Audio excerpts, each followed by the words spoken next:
It's time to accelerate. Hey friends, this is Andy.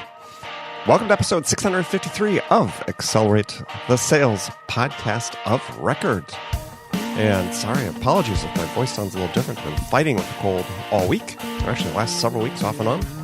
So, hey, today is Friday. It's time for another conversation with my very special co-host, Bridget Gleason.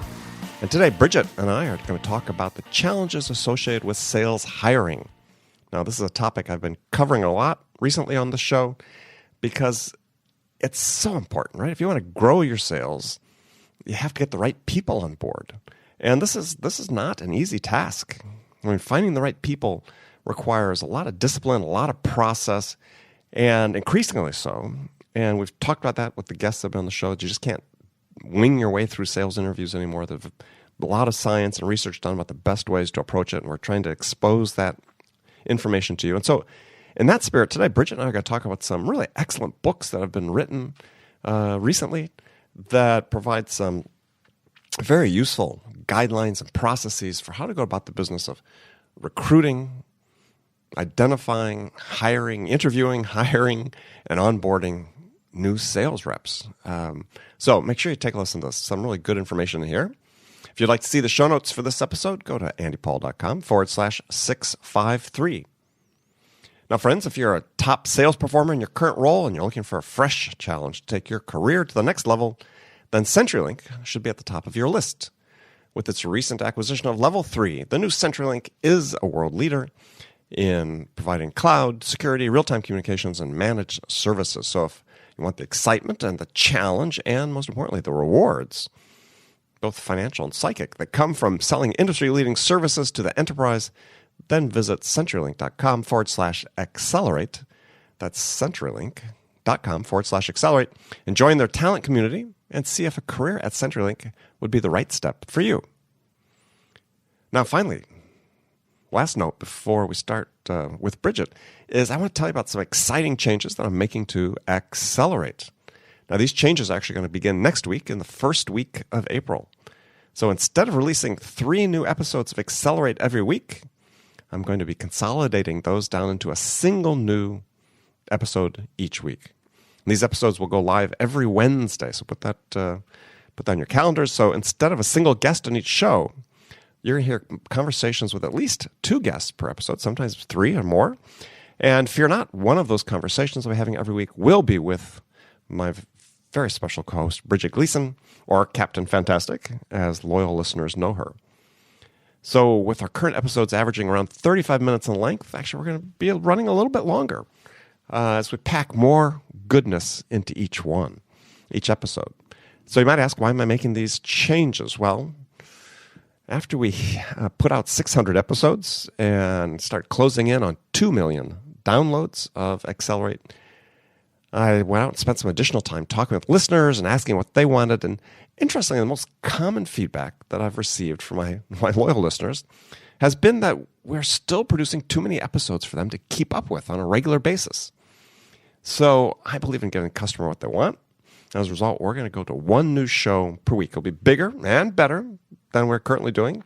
And I'll continue to have the most interesting, most educational guests to help you become even more sales ready than you are today, and to help you stay relevant to your buyers in the face of this constant barrage of changes that we all see and we experience are driven by technological innovation as well as changes in how our buyers do business. So I look forward to having you continue to join me on this journey of learning and discovery that I call Accelerate, as we provide an even bigger and better experience for you. All right, so let's jump into it today. Bridget, how are you doing? Andy. Hey you know, there. mirroring is important in sales. It is. I'm mirroring you. It's important in lots of relationships. It is. And how are things this fine day? Where are you? I haven't asked you that lately. Where are you? Where in the empire? Where in the Andy Paul empire are you today? The East Coast headquarters of the vast Andy Paul media empire. Well, the media empire does stretch, has a wide geography. Worldwide. It has a worldwide geography, which I appreciate. You can hardly go anywhere on this planet without running into you without running into and hearing you. You can't get away. Exactly. Oy. Fortunately, that's not the case. No, that's not the case. I think I told you a story, or maybe I didn't. I was in a meeting a couple months ago, and I hadn't been introduced at the beginning. Somebody else was leading the session, and so no one really knew who I was. And then somebody spoke up in the middle of the meeting and said, "Are you Andy Paul?" Because I'd said a couple of things, and I said, "Yeah." He goes, "Oh." He said, "I recognize your voice from your podcast." I was like, "Seriously?" You do have a distinctive voice, which I have a hard time listening to myself, but that's normal. Yeah, you do. You have a very distinctive, clear, resonant voice. Maybe I should try my hand at opera. Maybe you should. Gosh. Maybe you should. It's not too late to reinvent myself yet again. And what fun that would be. That would be, yeah. So, yeah, no, still reinventing myself in sales, but... That's good, too. Yeah, and... got my training for my big bike affair coming up. So this is good. Our annual bicycle training camp. Nice. That my wife and I go subject ourselves to. And we could be doing these nice, cushy, guided tours in Europe. We've done those. That sounds good to me. Yeah. Instead, we've chosen the last few years to go to these really super intense training camps where people much younger than us, oh dear, kick our asses over long bike rides. Actually, the terrain kicks our ass. We don't need those young people to kick our ass. The terrain kicks our ass. So, but it's fun. It's fun. It's gorgeous settings. We're back in the Central California coast, through some beautiful wine country, couple mountains, whatever. Yeah, a couple of 5,000-foot climbs. But oh boy, other than that, it'll be fun. Other than that, it'll be easy. Yeah. Other than that 5,000-foot mountain, it'll be easy. Yeah, I was showing some friends pictures I'd taken of my wife from last year's trip when she got to the summit of this one 5,000-foot peak, and was just on her back, spread out in a shade tree. It was a tough climb because it was a little hot, and just when you think you've gotten to the top, there's this last sort of 300 yards at a very steep incline to the summit. And so you come around a corner and see it. You think you're done, you come around a corner, it's like, oh, shoot.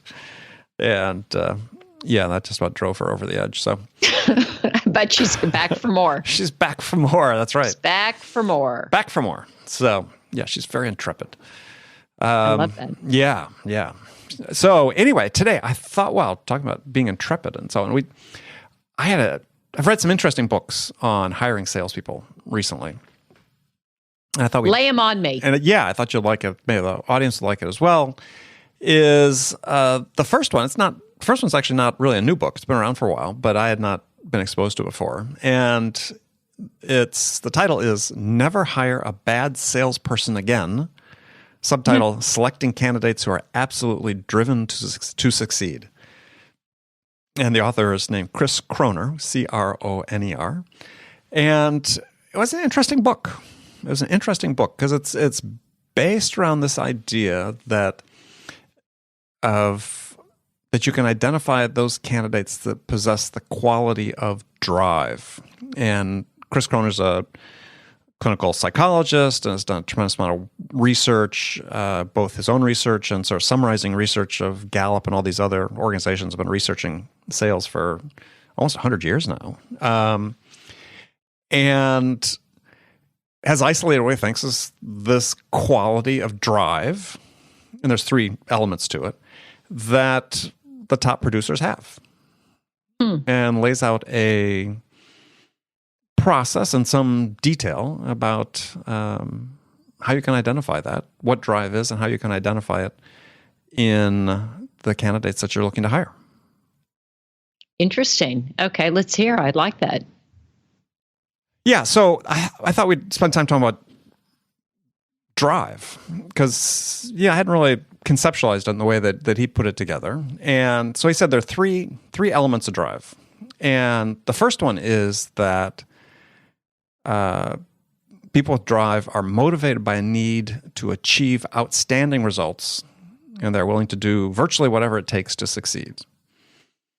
So it's like this intense motivation to set tough goals, or sufficiently tough goals that you maybe need to innovate in different ways in order to achieve them. That you sort of force yourself to disrupt your process, but that it's the achievement itself. And this sort of speaks to the idea of, our salespeople money motivated or achievement oriented, that it's this idea of achievement as one of the key elements that really create this element of drive, but they also drive salespeople. And go ahead. Well, I just as you're talking, I think, God, I want all my salespeople to have that. Sure. We'd like to think they do. but I don't think they do. No, I don't think they do. So I'd like to think they do, but I'm smart enough to know they don't. Yes. Yes. How's that? So the second element of drive, so first one is a need to achieve. The second one is a love of competition, both with themselves and with others. And he writes in the book, it's interesting. When you think about it, it is true to some fair degree that a sale is viewed as a contest of wills with the customer. And I think that, I was looking back. I had never really thought about that. I was looking back sort of and over the years and some of the major deals I've done, and think, we both had the same goal in mind. But there's always, even with a good relationship with a buyer, there's always an element of sort of, adversarial nature there to some degree that never completely goes away, no matter how much you're on the same page with a buyer. But anyway, this idea is, again, people who have drive love to compete both with themselves and others. Are there others? And then the third one is, I'm going to say, I want. How many are there? How many are there? 3. All right. A need to achieve, love to compete. Loves to compete. Third one is they're optimistic. They're certain of their ability to win. Okay. And so I read that, and I sat back and thought about it, and thought, I've got that.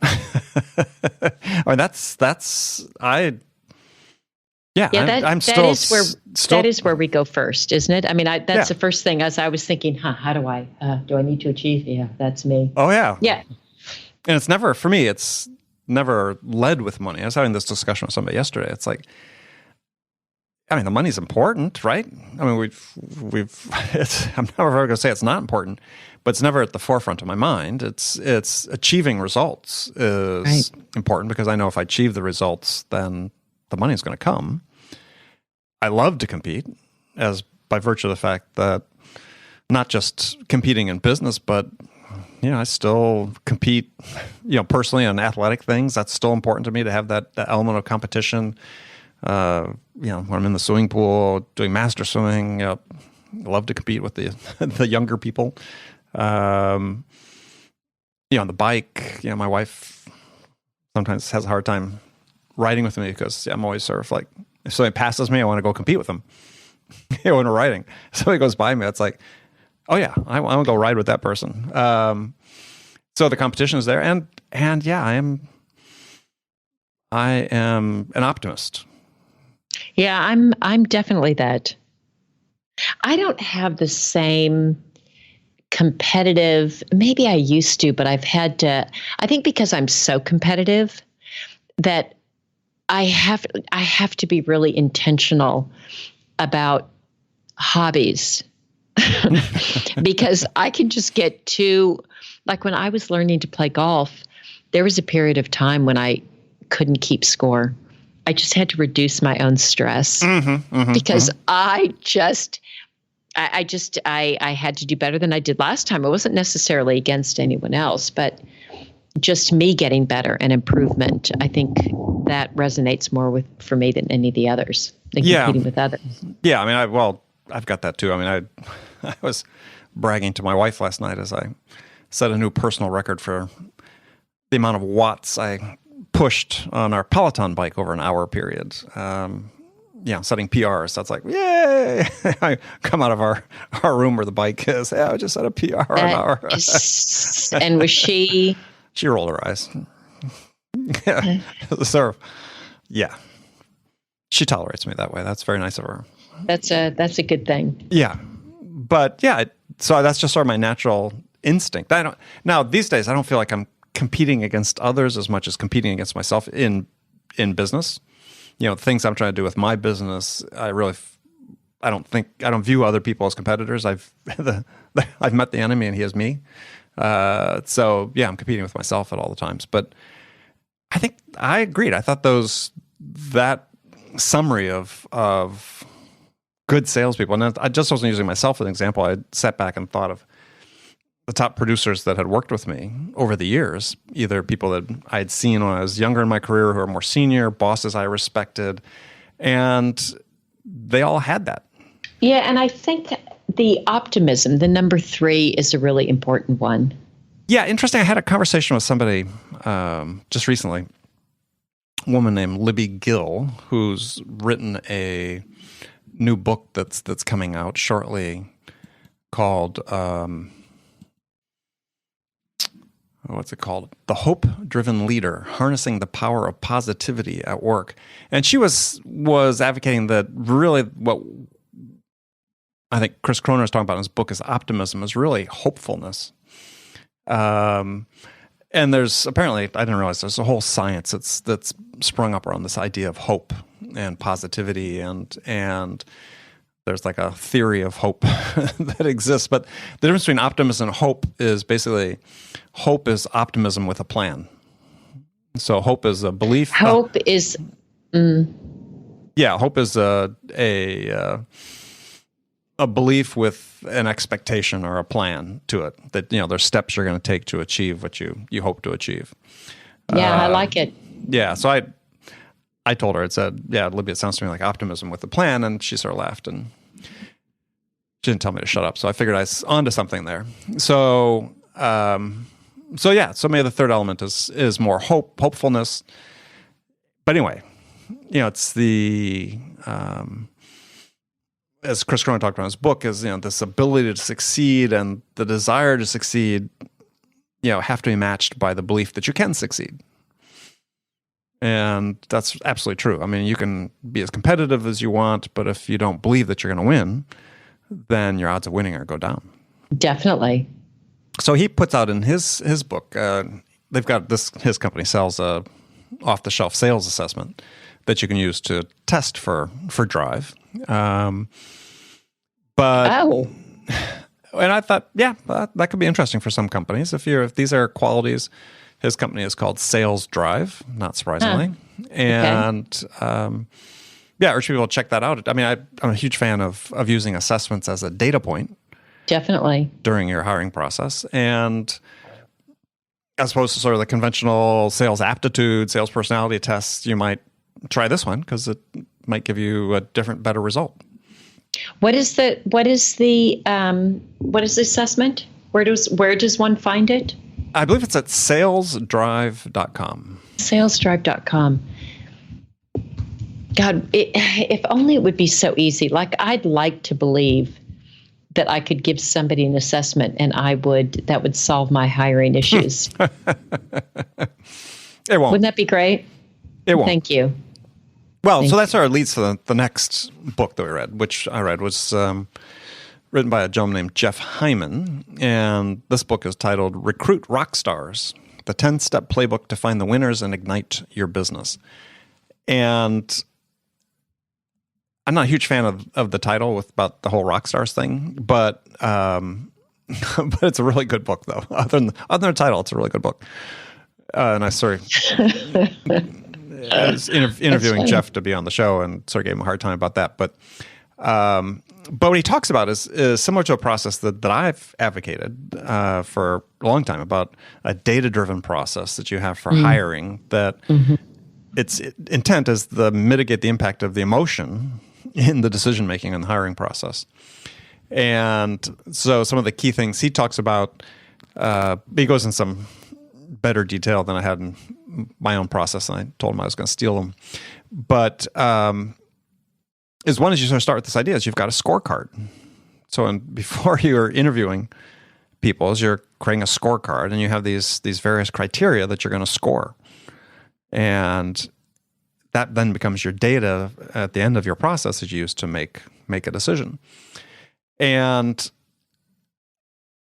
some of the things that he advocates, which is something I've been advocating for a while with customers as well, is, for instance, like when you do interviews.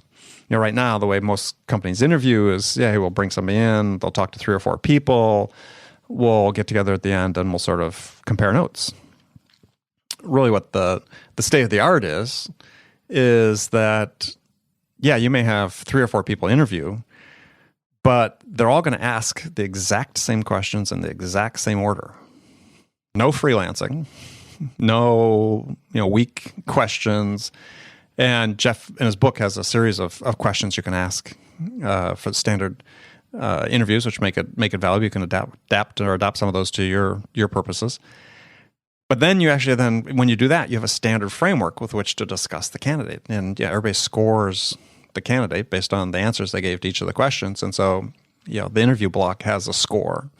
The assessments you give them have a score. Obviously, you're going to test. If you're listening to this and you're hiring and you're not testing people on the skills and that they need to have to do the job, then you're not doing a complete interview. So it could be a written test. It could be testing the writing skills. It could be a test of their technical knowledge. It could be a test of their ability to do an impromptu presentation. Whatever works and is required for your firm, that's what you have to do. That's what you have to do. And that, again, is an element that you score. And then obviously reference checks. You're going to score those. And of course, you could do. I'm not sure Jeff and I were in complete alignment in terms of when you do reference checks. I mean, I believe you do reference checks before you do interviews. He believes at a minimum, you do your backdoor reference checks before the interview. But regardless, I mean, it's still important to do some level of reference checking at a minimum before they come in at the interview, because reference checks are not meant to be validations of decisions that are already made. They're meant to be disqualifiers. Right. Unfortunately, most people use them as validation for decisions they've already made. Yeah, I mean, sometimes you can go waste a lot of people's time when somebody comes in and there's no need to do a reference check because they don't pass that first level of qualification. So I usually do them somewhere in the middle. I think a reference check, a back channel, I don't really call it a reference check, just sort of a gut check. Do you know this person? What would you say? Right. Yeah. Yeah, no, and you've talked about that before. Very early on, we had talked about hiring I mean, that's really important. And so what you want to do is, and also the other point that Jeff made about, the author of the book, Jeff Hyman, made about interviewing is that, you may have 3 or 4 people that do the standard interview questions, same questions, everybody asks in the same order, then you also have one person who does the deep dive on the background, on the resume. And typically that might be the hiring manager, right? It doesn't mean the hiring manager won't also then ask the standard questions in the same order, but one person has to be assigned to do the deep dive. But the point is, this is all in a process, and what I believe is that you have various disqualifying steps along the way. So I will judge a resume. I'll give a score to a resume just on appearance, because I think that sales is an incredible business for attention to detail is really important. And if someone can't be bothered, and also first impressions are important. And so if someone doesn't have the instinct to create a positive first impression, they're no good to me. They're dead to you? They're no good to me. Were they dead to me? Yeah, it depends. But they're dead to me. But I'll disqualify right at that point. But let's say it's okay, and then another preliminary score I'll put on a scorecard is if we make the decision to do a screening interview, how's the screening interview go? And oftentimes, various people have various opinions about this. I believe that you don't necessarily need the hiring manager to do the screening interview, and probably sometimes maybe not even desirable, because it's just short. short, this person done the research, are they feasible just with the basic questions you're asking to take to the next step? To me, the next part of the process is then we're going to assess, we're going to test, and we're going to go through all that before we make the decision to bring them in for an interview. And we'll do in my case, I recommend that you do the reference checks before you make that decision too, but at a minimum, do the back channel reference check. So yeah, it's a very interesting book, very well written. I recommend people check it out. I will definitely do it. I do a lot of hiring, so I'm intrigued. Yeah, I would say from a sort of practical day-to-day thing, Jeff's book, Recruit Rockstars, is a very, very handy reference. And I think Chris Cronin's book about Drive, about Never Hire a Bad Salesperson Again. Again, one well worth reading if you're a hiring manager. It does a good job laying out what successful people look like, and a lot of research behind it. So well worth sort of digging into that as well. On my list. All right, for your next trip. For my next trip. All Sounds right. great. As always. As always. So friends, thank you for joining us. Bridget, thank you. Until the next time, Andy. All right. Bye-bye, everybody.